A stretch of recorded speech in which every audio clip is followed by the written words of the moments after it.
Hello, I'm Llewellyn King, the host of White House Chronicle, which is coming right up. But first, a few thoughts of my own. Everybody wants to cut the federal budget. It's too big, it's too extravagant, it's too duplicative, and it costs us too much of our money, or so often too much borrowed money. But where do you cut it, and what are the irrelevant programs? That gets to be a lot more difficult. And all I can think of is little things that we expect the federal government is doing something about. And then we're shocked when we find out that they aren't doing something about it.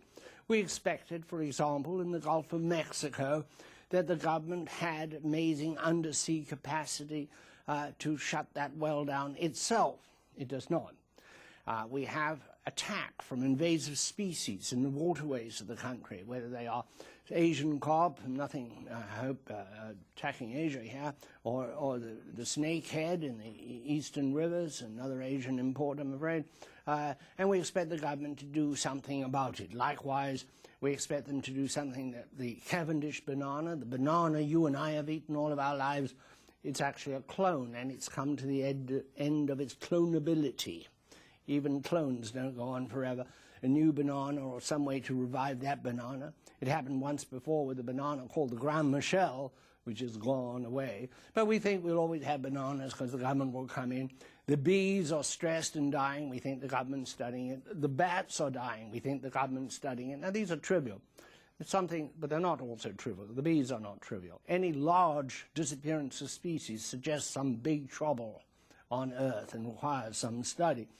Then we come to the huge issue of medicine and research. One school of thought said the pharmaceutical companies will do the best job. And I agree, they will do a wonderful job if they can produce a pill. Because if you have a pill, you can patent it. And if you patent it, you can get royalties off it for a very, very long time. And that's how the pharmaceutical industry works, and has worked quite amazingly well for us. But if you fall between the cracks of research, you expect the National Institutes of Health or the CDC, the Centers for Disease Control, to do something about it.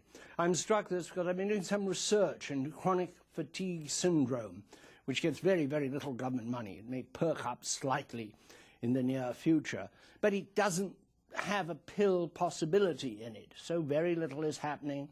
Its sufferers are so debilitated, so laid out, so derived of the ability to function that they do not represent a lobby to go and beat on the doors of Congress or even on the doors of the research institutions to see that the money is in fact applied where it should be applied and not diverted.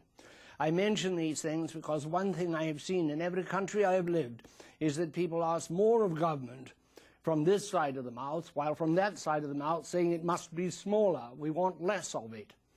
I'm particularly affected because a friend of mine has lost 20 years of her life from chronic fatigue syndrome.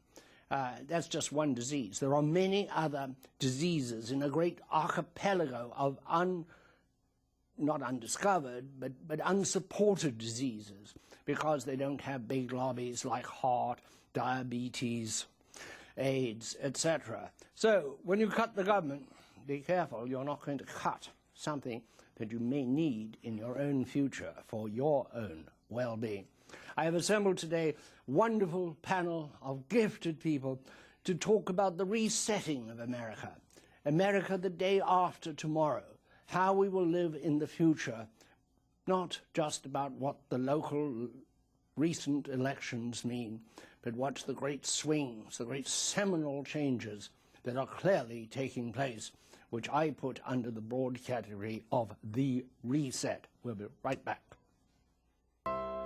White House Chronicle is produced in collaboration with WHUT, Howard University Television. And now, the program host.